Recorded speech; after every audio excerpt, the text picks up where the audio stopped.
Bismillahirrahmanirrahim. Alhamdulillahirabbil alamin. Wassalatu wassalamu ala asrafil anbiya'i wal mursalin wa ala alihi washabbihi ajmain. Assalamualaikum warahmatullahi wabarakatuh.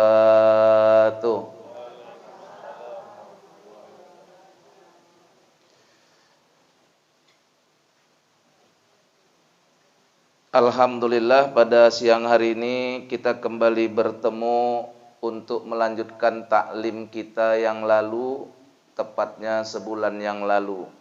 Tanpa terasa hari berganti menjadi minggu, minggu pun berganti satu bulan, dan kita kembali dipertemukan Allah di rumah yang bertuah ini dalam rangka amal yang dicintai Allah dan Rasulnya, yaitu majelis ilmu, majelis taklim. Ini rezeki, karena rezeki bukan cuman uang, rezeki bukan cuman harta, rezeki juga meliputi kesehatan, kesempatan, dan hidayah. Itu merupakan rezeki yang tertinggi. Ya, kalau ndak hidayah ndak sampai kemari. Kalau nggak dengan inayah ndak sampai kemari. Oleh karena itu tugas kita bersyukur saja. Selalu saya katakan, untuk urusan dunia ini ndak perlu banyak minta. Jadi ada dua kenikmatan yang diberikan Allah kepada kita. Yang pertama kenikmatan dunia, yang kedua kenikmatan akhirat. Mau dibalik juga tidak apa-apa. Kenikmatan akhirat dan kenikmatan dunia. Ada dua kenikmatan. Kenikmatan dunia, kenikmatan akhirat. Untuk mendapatkan kenikmatan dunia tidak perlu banyak minta. Cukup bersyukur. Yang disuruh minta untuk kenikmatan akhirat. Itulah bedanya.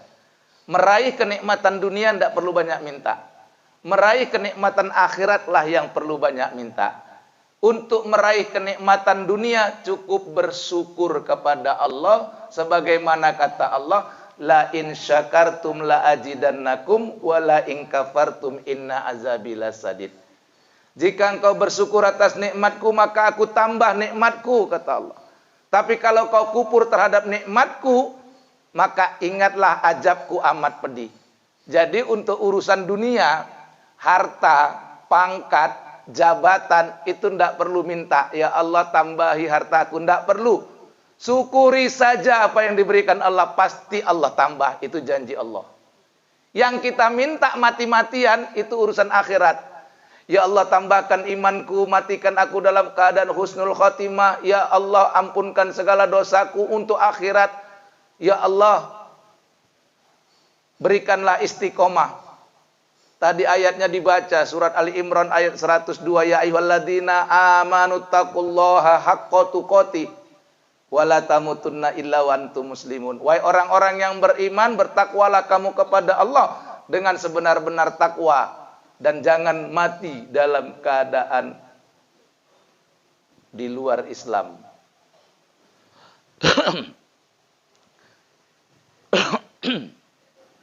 Udah minum. Ini batuk pun awak takut-takut sekarang. Katanya. Kalau zaman dulu awak batuk dikasih orang obat batuk. Sekarang kalau ada batuk-batuk sedikit dah kata orang kan. Dah tahu lah entah itu tahap apa lah ya kan. Ada. Ya memang kita ditakut-takutin. Ya kan, asal dah batuk orang. Yang lebih parah lagi, udah ada pula lagi sekarang yang tidak ketahuan, OTG. Orang tanpa gejala. Awak pun nggak tahu, dia ini gejala manusia apa enggak. Ada pula OTG. Macam-macam aja sekarang penyakit nih. Ya kan? Baik. Tidak usah bahas lah itu. Cuman soal COVID nih, jangan terlalu berani, jangan terlalu takut. Berani, harus berani. Ya kan? Makna berani tadi jangan mati kita. Kalau terlalu berani dengan COVID ini, pandang enteng, itu jatuhnya takabur, sombong. Allah nggak suka sama orang yang sombong. Terlalu takut syirik. Dua-dua nggak disukai Allah.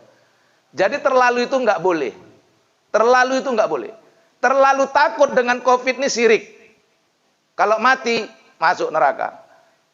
Terlalu berani, anggap enteng, sepele, itu juga takabur. La yadkhulul jannata man kana fi qalbihi misqala dzarratin min takbirin. Tidak masuk surga orang yang punya sifat sombong walau sebesar jarrah.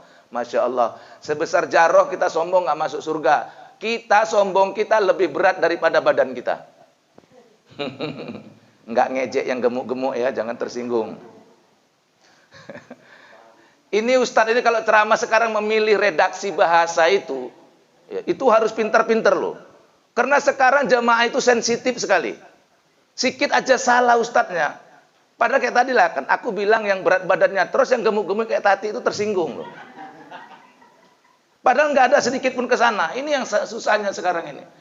Padahal di Amerika itu orang gemuk, maaf ya, di Amerika orang gemuk itu menandakan kemakmurannya, menandakan kejayaannya, menandakan kemantapan ekonominya, begitu.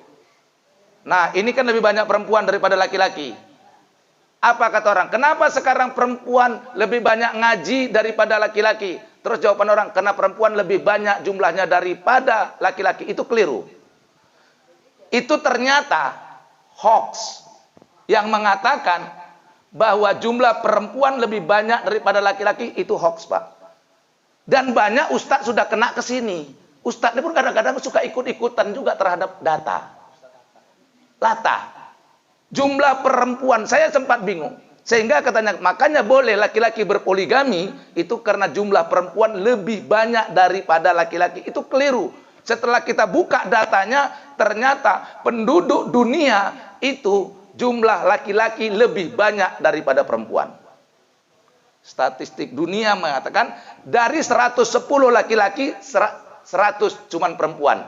Artinya, laki-laki lebih banyak 10 setiap 100. Nah, jadi untuk Indonesia, khusus Indonesia, jumlah laki-laki sama perempuan sebanding, seimbang. Jangan takut yang jomblo. Seimbang. Bukan karena laki-laki boleh berpoligami, bukan karena jumlah perempuan lebih banyak, itu salah. Salah. Apa? Nyambung aja, apa kata dia? Sur-sur dianya itu katanya. Bukan, salah. Sur-sur dianya itu katanya. Dia itu siapa? Jangan gitu. Udah stop ya. Stop. Udah. Itu maksud saya, mau supaya kawan-kawan saya Ustadz ini kan dengar, nih kan kita live di FB. Jangan gampang termakan isu. Saya waktu asal ada sesuatu, saya tanya, karena ini bicara soal data. Ternyata tidak. Yang banyakan perempuan daripada laki-laki, itu cuman beberapa negara, terkhusus negara-negara bekas jajahan Uni Soviet. Tajikistan, yang ada tantannya itu negara bekas jajahan, bukan jajahan kita bilang, pecahan dari Uni Soviet. Itu baru banyak perempuannya. Kenapa? Karena masa-masa yang lalu jumlah laki-laki banyak ikut dalam peperangan dan selalu gugur di dalam peperangan. Itu aja.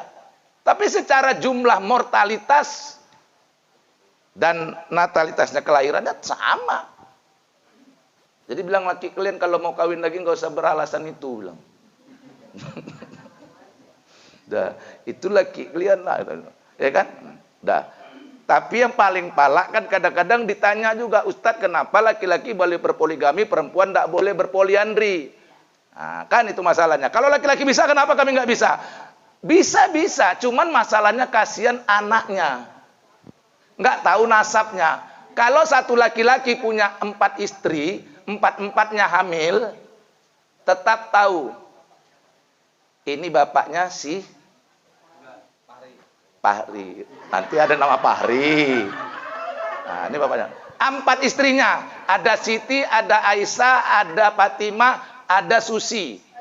Alhamdulillah nggak ada semua kan di sini. Aku tak pilih-pilih namanya. Nah, dah. 4-4 hamil. Ini bapaknya, suaminya 1 tetap. Kalau lahir anaknya binti tadi siapa? Fahri. Nah. Kalau dibalik, perempuannya 1, istrinya 4, yang hamil 1. Yang hamil 1, bintinya siapa? Tengok hidung Udin. Tengok betis Andre. Kan bingung nih. Darah. Tapi ketentuan dalam agama tidak pula dari faktor darah. Ditengok dari segi nikahnya kepada siapa. Ya. Gimana kita bahas soal nikah hari ini? Nggak usah. Sambung hari itu. Nah, ini banyak yang bukan. Karena begini, tapi sebagai informasi, ini informasi update, kita perlu tahu bahwa nikah itu, kita kan punya anak yang mau nikah, atau punya cucu yang mau nikah. Informasi update bahwa biaya nikah itu 0 rupiah. Sesuai dengan peraturan pemerintah nomor 48 tahun 2014 yang ditandatangani oleh Presiden Indonesia waktu itu, Susilo Bambang Yudhoyono, itu menyatakan beberapa poin, diantara poinnya bahwa nikah itu biayanya 0 rupiah apabila nikah dilakukan di kantor KUA dan pada jam kerja. 0 rupiah, Pak. Artinya free, tidak bayar. Jadi kita yang punya anak, perempuan atau laki-laki, anak kita nikah, kalau mau free, tidak bayar, itu nikahnya pada waktu jam kerja antara Senin sampai dengan Jumat, pada jam kerja, hari kerja, jam kerja, dan nikahnya di kantor KUA. Itu free, tidak bayar. Bayar 600.000 rupiah seandainya nikahnya dilakukan di luar kantor KUA dan kemudian dilakukan nikahnya di luar jam kerja. Hari Sabtu, hari Minggu dilakukan nikahnya di rumah, itu bayarnya 600 rupiah dan bukan pakai duit cash, itu transfer ke kas negara 600.000 rupiah. Sudah termasuk biaya pencatatan, sudah termasuk biaya buku, sudah termasuk biaya transportasi orang KUA. Cuman ini nggak disosialisasikan, betul. Alhamdulillah. Tapi tidak semua tempat. Bahkan ada pihak-pihak orang KUA yang sengaja menutup-nutupin ini. Akibatnya setor 600 tetap juga tarik lagi. Nah, itu dia. Tapi yang merupakan kabar gembira ini bagi laki-laki yang mau kawin lagi. Mantap. Rupanya gratis. Ya, itu dia. Baik. Terkait dengan nikah satu lagi. Orang nikah itu tidak wajib satu napas. Kita punya anak, Pak, suka kalau anak kita mau nikah itu suka kali kita memesankan yang nggak benar sebenarnya. Nah, kalau nikah ini realita hari-hari. Rata-rata kita dulu digitukan, Pak. Apa kata ayah kita, kalau nikah satu kalau nggak satu napas nggak sah. Ini kurang kerjaan orang ini yang bilang gini. Nah, nikah itu boleh satu napas, Pak. Boleh. Artinya satu napas tidak putus. Aku terima nikah Siti Rohani, maharnya 100.000 rupiah tunai. Itu namanya satu napas, tidak putus. Satu napas boleh tapi tidak wajib. Tidak wajib. Artinya satu napas boleh, dua napas boleh, tiga napas boleh, putus boleh. Boleh, Pak. Seandainya nggak boleh dua napas, itu akan menderitalah orang yang sakit bengek. Jadi nikah boleh, Pak. Mulai besok kalau ada anak bapak, saya kan heran itu kadang-kadang orang kalau kau nggak bisa satu napas, nanti kau dimandikan. Siapa gurunya ini? Boleh, Pak. Aku terima nikah, namanya sesak napas. Biarkan dia bernapas sambil lega. Aku terima nikah. Sri Rahayu. Boleh. Satu napas sah, dua napas sah, tiga napas sah, empat napas sah. Yang penting bernapas. Yang tak bernapas tak boleh dinikahkan. Nah, boleh. Itu, Pak, soal nikah. Jadi kalau ada orang yang lambat-lambat, saya tanya kakak andaku semua, abang andaku semua, kalau kita punya menantu lama-lama dia gugup-gugup, dia menikah, kita bangga atau malu? Bangga. Pertanda anak tuh baru sekali menikah. Maka gugup. Kalau yang udah lancar kali, kita pantas bertanya udah berapa kali budak nih. Pula lancar dia. Ah, kan banyak kita nih. Habis itu kalau udah menikah, anak kita sekarang baru menikah, aku tengok. Ini sehari-hari dulu, Bang. Ini biar kita tahu amalan kita yang udah ngaji nih. Aku tengok banyak kali orang sekarang asal udah hijab kabul, menantu berpeluk sama mertua. menantu laki-laki memeluk mertua perempuan. Mertua laki-laki memeluk pula menantu perempuan. Belum bisa. Belum mahram. Salaman pun belum. Belum. Begitu ijab kabul belum boleh. Bapak abang-abangku sekalian, belum bisa bersalaman sama menantu yang perempuan. Kakak-kakakku sekalian belum bisa begitu selesai ijab kabul salaman dengan menantu laki-laki. Belum bisa.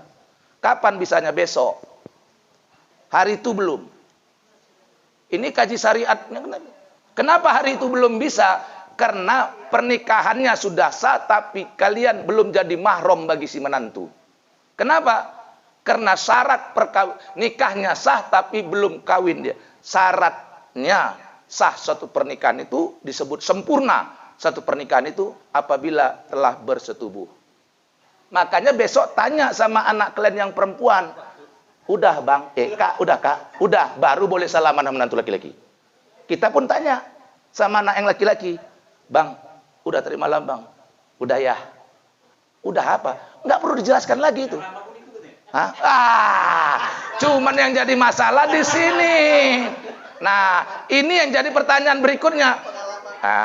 Ini jadi pertanyaan berikutnya. Ustadz bilang, iya betul, jadi boleh kita. Ya, jadi Ustadz kalau yang udah duluan, maksudnya udah duluan, artinya udah start, sudah sama hukumnya. Itu kan kau curi start, itu nggak dikera, itu justru haram. Walaupun udah kau setubuhi di luar nikah, itu kau curi start namanya. Itu kau offset, menendang di dalam garis penalti. Itu nggak sama. Itu jadi belum bisa. Kalau sekarang saya tengok lagi, heran saya, masih pula bersalaman, habis itu dipeluknya lagi. Pipi kanan, pipi kiri. Apanya kerja orang nih gue kira. Itu karena kita nggak tahu. Mulai besok kita tahu. Jangan harga cipika-cipiki lagi kalau belum. Tak boleh. Dan istri, maaf, mertua itu mahram yang tetap abadi kepada menantu. Sampai kapanpun mertua nggak boleh kawin dengan menantu, meskipun anaknya dicerai atau anaknya meninggal. Seorang ayah, anaknya yang laki-laki meninggal, seorang ayah tetap tak boleh kawin sama menantu perempuannya. Tetap nggak boleh. Buka nanti di dalam surat An-Nisa 22, 23, 24. Buka An-Nisa 22, 23, 24, ada 15 mahram. Nah, ada 15 mahram.